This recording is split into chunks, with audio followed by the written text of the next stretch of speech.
इस फिल्म की कहानी एक ऐसी नन के ऊपर आधारित है जिसे अपने ही स्टूडेंट से प्यार हो जाता है। अब वो उसको पाने के लिए क्या क्या कारनामे करती है ये हम आज की इस एक्सप्लेनेशन में देखने वाले हैं। आज मैं जिस फिल्म को एक्सप्लेन करने वाला हूँ उसका नाम है बैड सिस्टर और ये फिल्म 2015 में रिलीज हुई थी। मूवी की शुरुआत में हम जेसन नाम के एक लड़के को देखते हैं। जेसन को म्यूजिक बहुत पसंद था और वो अपने वीडियोस को सोशल मीडिया पर पोस्ट किया करता था। जेसन के स्कूल की छुट्टियां खत्म हो चुकी थी, इसलिए उसके मॉम और डैड जेसन और उसकी बहन जोई को वापस स्कूल छोड़ने आए थे।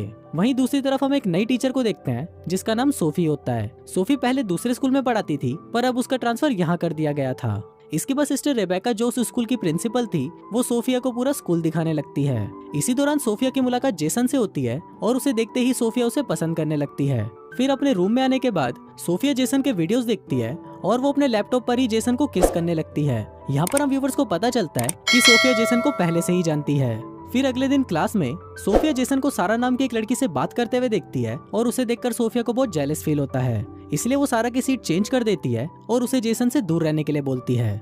इसके बाद मॉर्निंग प्रेयर के टाइम सोफिया जोई को प्रेयर करने के लिए बोलती है, जो कि काफी अजीब था क्योंकि मॉर्निंग प्रेयर हमेशा नन्स ही बोलती हैं। इसके साथ ही वो खुद भी प्रेयर नहीं बोलती क्योंकि उसे प्रेयर करना आता नहीं था। फिर क्लास खत्म होने के बाद सोफी जेसन से पूछती है कि क्या सारा तुम्हारी गर्लफ्रेंड है, जिस पर जेसन उसे बोलता है कि नहीं, हम सिर्फ दोस्त हैं। जिसको सुनने के बाद सोफिया अंदर ही अंदर बहुत खुश होती है। लेकिन अगले दिन जब वो सारा और जेसन को किस करते हुए देखती है तो गुस्से में वो अपने हाथ में पकड़े क्रॉस को इतना जोर से दबाती है कि उसके हाथ में से खून निकलने लगता है। यहाँ पर हम देखते हैं कि सोफिया एक साइको है और वो जेसन को पाने के लिए कुछ भी कर सकती है। इसके बाद वो सारा को धमकी देती है कि अगर वो जेसन के नजदीक भी गई तो उसके साथ बहुत बुरा होगा। फिर क्लास खत्म होने के बाद सोफी जेसन से मिलती है और उससे पूछती है कि तुमने मुझे झूठ क्यों बोला कि सारा तुम्हारी दोस्त है। अब उसके इस सवाल का जेसन के पास कोई जवाब नहीं था। इसके बाद सोफिया जेसन को स्कूल के बाद उसके रूम में आने के लिए बोलती है और कहती है कि मुझे तुमसे कोई इंपॉर्टेंट बात करनी है। फिर स्कूल के बाद जब जेसन सोफिया से मिलने जाता है तो वो देखता है कि उसके रूम का दरवाजा खुला है और सोफिया अंदर अपने कपड़े चेंज कर रही है। दरअसल ये सब सोफिया का ही प्लान था और वो जेसन को अपनी तरफ अट्रैक्ट करने के लिए ये सब कर रही थी। वहाँ जेसन भी सोफिया को देखकर पूरे मजे ले लेता है पर वो उससे मिले बिना ही वहाँ से चला जाता है।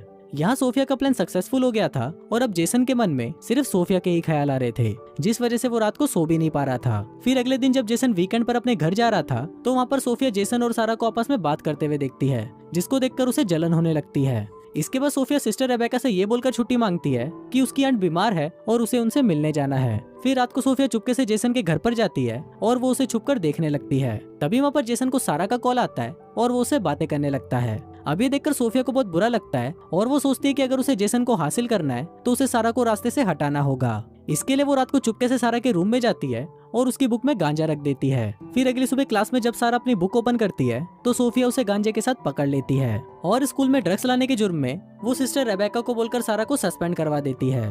इसके अलावा सोफिया जेसन के रूम में भी शराब की बोतल छुपा देती है और फिर जब सभी स्टूडेंट्स के रूम चेक होते हैं तो उनको जेसन के रूम में से वो शराब की बोतल मिल जाती है। अब ये देखकर प्रिंसिपल जेसन को भी सस्पेंड करने वाले होते हैं पर तभी सोफिया उन्हें बोलती है कि उन्हें जेसन को एक और मौका देना चाहिए। अब सोफिया की बात मानकर प्रिंसिपल जेसन को सस्पेंड नहीं करते पर उसे सजा के तौर पर सभी टीचर्स की हेल्प करने के लिए बोलते हैं। यहाँ सोफिया अपने सभी प्लान में सक्सेसफुल होती जा रही थी और वो धीरे धीरे जेसन को भी अपने काबू में कर रही थी। इसके साथ ही हमें ये भी पता चलता है कि सोफिया का असली नाम लारा है और वो काफी अमीर है।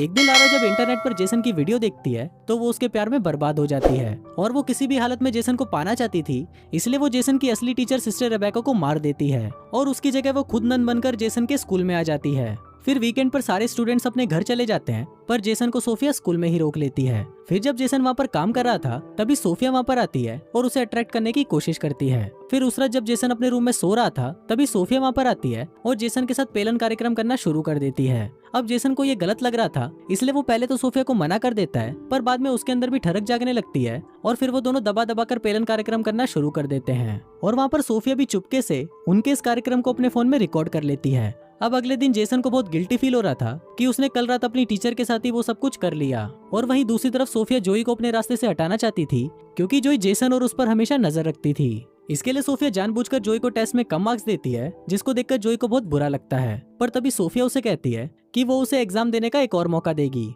और फिर वो जोई को क्लास के बाद उसे अकेले मिलने के लिए बोलती है। फिर क्लास खत्म होने के बाद और जोई के वहाँ आने से पहले सोफिया एग्जाम की आंसर शीट को डेस्क के ऊपर रख देती है और फिर जब जोई वहाँ पर आती है तो उसके हाथ वो आंसर शीट ही लगती है, जिस पर सोफिया उस पर चीटिंग का इल्जाम लगा देती है और वो सिस्टर रेबेका के पास जाकर उसे जोई को सस्पेंड करने के लिए बोलती है। लेकिन यहाँ पर उसका प्लान फेल हो जाता है क्योंकि सिस्टर रेबेका जानती थी कि जोई पढ़ने में बहुत होशियार है, इसलिए वो उसकी इस गलती के लिए जोई को माफ कर देती है। फिर सोफिया के वहाँ से जाने के बाद जोई सिस्टर रेबेका को सोफिया की सारी बातें बता देती है। वो उसे कहती है कि उसे सोफिया बिल्कुल भी ठीक नहीं लगती, पर रेबेका को लगता है कि शायद जोई गुस्से में ऐसा बोल रही है, इसलिए वो उसकी बातों पर ज्यादा ध्यान नहीं देती। इसके बाद हम जेसन को देखते हैं जो चर्च में कन्फेशन के लिए आता है, लेकिन तभी वहाँ पर सोफिया आ जाती है और वो जेसन के साथ वहीं पर ही पेलन कार्यक्रम करना शुरू कर देती है। फिर अगले दिन वीकेंड पर उनके स्कूल में दूसरे स्कूल के प्रिंसिपल आते हैं, जिनको देखकर सोफिया छुप जाती है क्योंकि वो प्रिंसिपल असली सोफिया को जानते थे। अब सोफिया कहीं पकड़ी ना जाए इसलिए वो सिस्टर रेबेका को बोलती है कि उसकी आंटी बीमार है, इसलिए वो उनसे मिलने जा रही है, और ये बोलकर वो वहाँ से भाग जाती है। दूसरी तरफ जेसन को लॉरा का मैसेज आता है और वो उसे आज रात अपनी पार्टी में बुलाती है। फिर वहाँ पर लॉरा जब जेसन को किस करने की कोशिश करती है, तभी जेसन को सोफिया का ख्याल आता है और वो पार्टी छोड़कर वहाँ से बाहर चला जाता है। पर तभी वहाँ पर उसे पुलिस पकड़ लेती है क्योंकि उसकी उम्र कम होने के बाद भी वो दारू पी रहा था। पर तभी वहाँ पर सोफिया आ जाती है और वो जेसन को पुलिस से छुड़वा लेती है। इसके बाद वो जेसन को एक होटल में लेके जाती है और उसके साथ वहाँ पर पेलन कार्यक्रम करना शुरू कर देती है। पर तभी जेसन उसे रोक देता है और यहाँ पर हम सभी व्यूवर्स का मूड खराब हो जाता है। वो सोफिया को बोलता है कि वो उसे कोई प्यार नहीं करता, बल्कि उसे तो रोज दुख होता है कि उसने उसके साथ वो सब कुछ किया।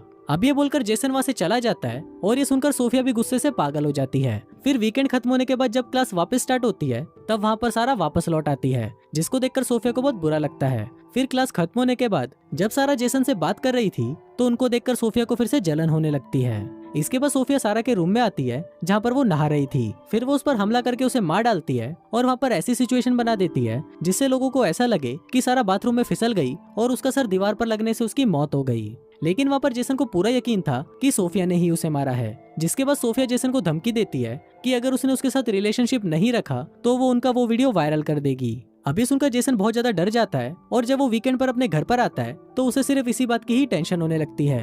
वहीं जोई भी जेसन को बहुत टाइम से नोटिस कर रही थी और उसे पता चल जाता है कि जेसन के साथ कुछ तो गलत हो रहा है, इसलिए वो जेसन से सारी बातें पूछती है और जेसन भी उसे सोफिया और अपने सभी कांड के बारे में बता देता है। वो उसे बताता है कि उसने उन दोनों का वीडियो भी बना लिया है और वो उस वीडियो के बेस पर उसे ब्लैकमेल कर रही है। फिर इसके बाद वो दोनों ये डिसाइड करते हैं कि वो सोफिया का सच सबके सामने लाएंगे। इसके लिए वो दोनों अगले दिन चुपके से सोफिया के रूम में जाते हैं और उसका लैपटॉप चेक करने लगते हैं, जहाँ पर उन्हें असली सोफिया की बहुत सारी फोटोज मिलती है। तभी जेसन को वहाँ पर एक और लैपटॉप मिलता है जिसमें उसे जेसन की भी बहुत सारी फोटोज मिलती हैं और वहाँ पर उन्हें ये भी पता चल जाता है कि सोफिया का असली नाम लॉरा है।